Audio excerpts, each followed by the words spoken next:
guys, welcome to my week 41 post VSG update. How are you? I hope everybody's doing well.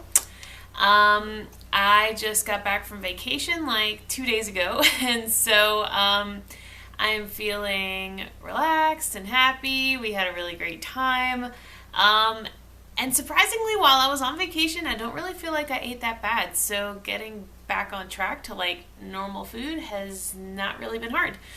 I had vertical sleeve gastrectomy, which is a weight loss surgery, on October 20th, 2016 in Morristown, New Jersey at Morristown Medical Center.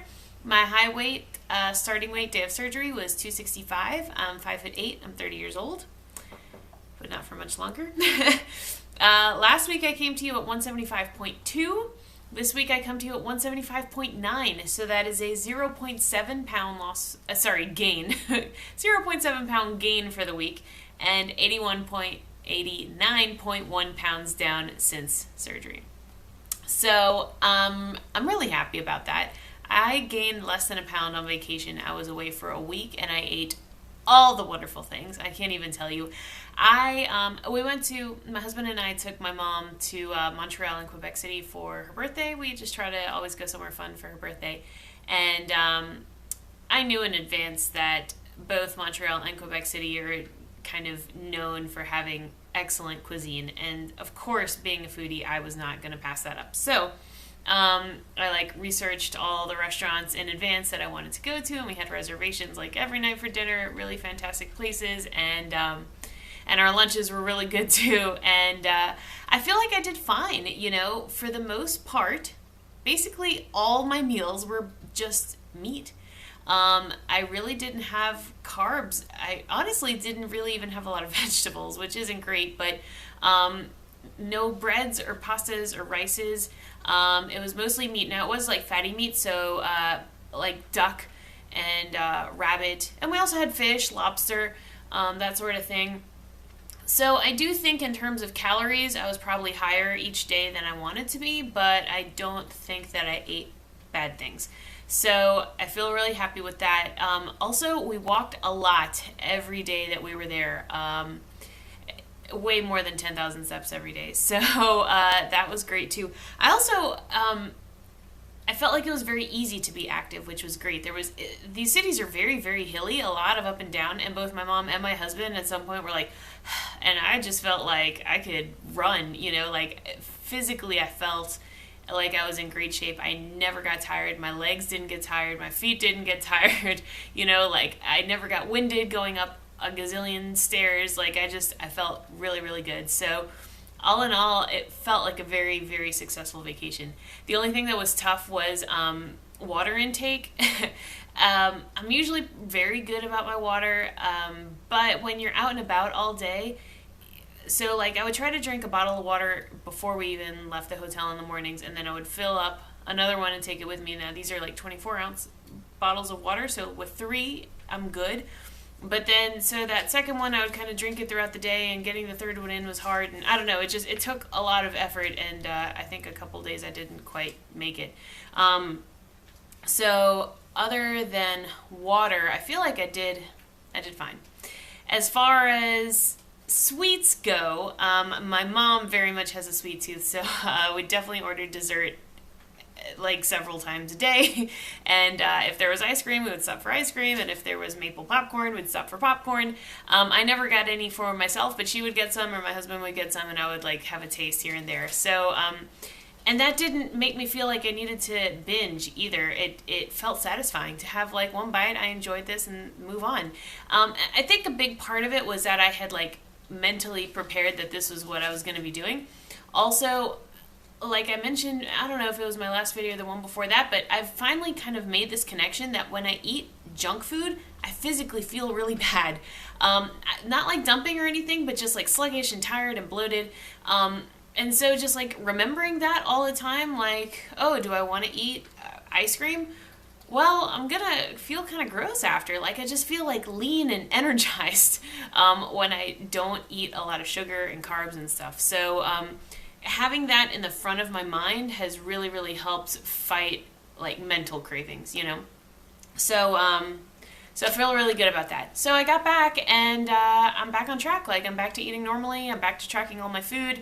Oh, while I was on vacation, I didn't track any food, which definitely made me nervous. I would love to one day live without tracking, but I don't really think I'm there yet. I am very much like a data numbers person. I mean, I work in data analytics and I like precision in that sense. And so I don't feel like I'm a slave to the tracking. I don't feel like I've swapped my like food obsession with like a tracking obsession. I just enjoy precision. I don't feel like I'm a slave to it. So I do think I will continue to track my food for the foreseeable future. I just enjoy it. What else? So yeah, so I got home. Oh, I went and picked up my bridesmaid's dress. The wedding that I'm standing in, this will be my first time ever being a bridesmaid. The wedding is in November, mid-November. And I ordered the dress like in March because they said it could take up to, I don't know, 6 or 7 months to come in or something. I had no idea it would take that long. So I ordered it in March, and at the time, if you recall, I think they measured me. They said my bust was like a size 20 and my waist was like a 16 and my hips were like a 12. So they said, we recommend a size 18 dress. I think at the time I tried on a 16 dress and it didn't quite fit, but I went ahead and ordered the 14 anyway. Well, since then, I guess I've lost like 25 or 30 pounds-ish. I'd have to go back and check the dates. But the 14 came in, and it fits. And it's a little bit snug in the back, but by November, I'm definitely hoping to have lost another 10 pounds at least. So I think I will be good with the size 14 dress. And I don't really even think I'll need it altered much. I mean, just the length, but it fits kind of perfectly. So here's to hoping that's still true in November. Also, a note about vanity sizing or whatever. Opposite of vanity sizing. Size 14? Are you kidding? I'm in like 8 pants. And this is a size 14 dress. Anyway, whatever. I don't care. I'm just, I'm happy it fits and I'm happy it fits nicely. In other news, I forgot to mention this in my last video. The day I left for vacation, I had my ultrasound for my gallstones, and I have gallstones. When I was there getting the ultrasound done, the technician did the thing, and it was very early in the morning, and I hadn't had my coffee yet, and I was just kind of like half asleep while she was doing it. And then at the end, I was like, so, do I have gallstones? And she said, well, your doctor will contact you within 24 to 48 hours with your official results. But yeah, you have gallstones. She said I had several small ones and one bigger one.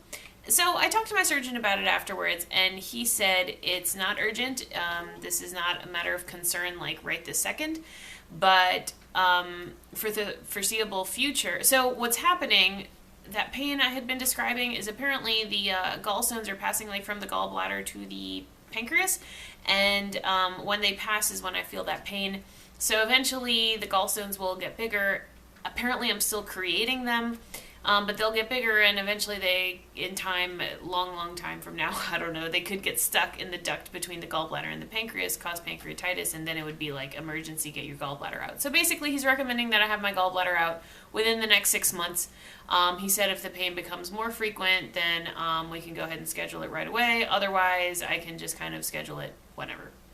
So I haven't thought about when I'm going to do that yet, because I'm in this wedding in November, and then I'm standing in another wedding in Arizona in January, and then a very good friend of mine invited me to her wedding in March.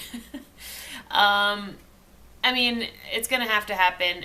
I'm such a chicken, you guys. Like, I don't want to have surgery again if I don't have to. And I think the problem is that I'm thinking of this as like an optional surgery when I realize it's not.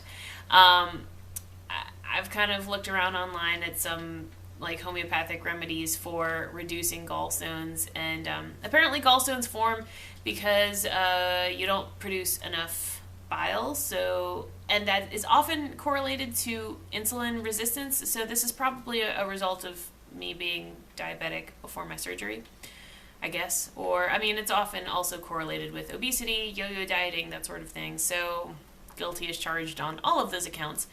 Whatever. I mean, what caused it doesn't really matter, but what's a little concerning is that the surgeon said I'm probably still creating stones currently, right? So it's not like however many stones I have right now, that's the most I'm ever going to have. He says I'm probably still creating them and they will probably get bigger in time.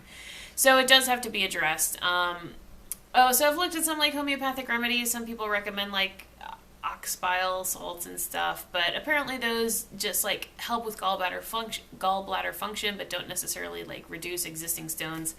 So I don't know. I think I'm just going to have to suck it up and have my gallbladder out. I know it's very easy. In fact, it's outpatient surgery. You don't even stay overnight. And I've talked to some folks who have had theirs out, and many of you have already told me that you've had yours out, and it's no big deal. I just, surgery, and anesthesia, and recovery, and time off of work, and something could go wrong. I don't know. I feel like if it were optional, I wouldn't do it, but I have to get it into my head that it's not optional. It is what it is. Speaking of optional surgeries, I feel like a whole bunch of people are talking about plastics, and I'm so excited for them because, like I said, I'm a big chicken, but I love that you guys aren't. VSG Pretty Sleeved had her plastics a couple weeks ago. She has had a really great recovery, and I send you all the best. Perforce had her plastics last week and had some small, maybe major, I don't know, had some complications during surgery, but everything went fine, so I'm really glad that she's recovering well.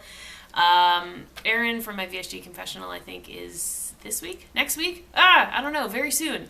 Also, Joni from Smile and Shrinkin', Lauren from Chemistry Queen, and Jane have all talked about plastics recently. Jane from See Jane Shrink. So I'm just so excited for you guys because I feel like I started watching people, when I started watching YouTube videos a couple months before my surgery, everybody that I was watching was kind of like 6 months to a year out. So I feel like now everybody's like a year and a half out. I don't know. It kind of feels like everybody's moving through these phases together. Like in life when you grow up and you're an adult, all your friends start getting married and then all your friends start having babies, and from what I've heard or what I've observed, eventually all your friends start getting divorced or whatever, I feel like I'm at the phase in like weight loss surgery life where all my friends are having their plastics now, and I'm just a little bit younger, I'm a little baby, but I'm really happy for all of you guys and I'm glad it's going well, and I'm so glad you're still making videos because it's super helpful to the rest of us to see a really wide array of experiences. Speaking of a wide array of experiences, I've heard a couple people mention in their videos that if you're doing well, that like, oh, you're doing well so you don't really have anything to talk about so you stop making videos. Guys, come on. That's not true. Your voice matters, and what is happening in your life, food related, weight loss related, whether it's good or bad, matters. And it doesn't have to be like, oh, I'm struggling, everything's hard, to be a good video. What I really love so much about learning about weight loss surgery process when I was pre-op was that there was such a wide array of experiences that people were coming back to describe, so people were talking about like the emotional aspects, about the food aspects, about the mental hunger, about relationship changes, about life being great, about all the things that were good. So like, we can't stop making videos if things are good. Come on guys, don't be embarrassed. Like, that's awesome, good for you. Nobody's mad at you for doing well and for succeeding. Like, that is inspirational to everybody, and if you're struggling, you're struggling, and we've all been there, and we are here for you. And, I've had my ups and downs, and I never think like, oh, this week was really good for me, so I'm not going to tell anybody about it because it's going to sound like I'm bragging or like this is easy. No, I feel like it's important to document the whole thing, good, bad, and ugly, and that's what's really helpful to everybody else, or that's what was helpful to me when I was pre-op. So anyway, my point is that if things are going well for you and life is dandy, tell us about it. We want to share in your joy. And if things are tough, tell us about that too, because it will help you vent and get it out and feel better, I promise, because that always happens with me. But it will also let us help you and support you and be there for you. So keep making videos. I love them. I love you guys, and I will talk with you soon. Okay, bye.